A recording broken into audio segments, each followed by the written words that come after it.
सरकारला धडा शिकवण्यासाठी राहुरीची पोटनिवडणूक असं प्रकाश आंबेडकरांनी म्हटलेलं आहे। राहुरीमध्ये भाजप विरुद्ध वंचित अशी लढत आहे असंही त्यांनी सांगितलेलं आहे।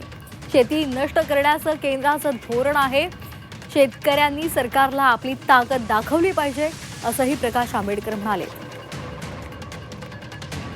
निवडणूक मी असेल पोटनिवडणूक आहे।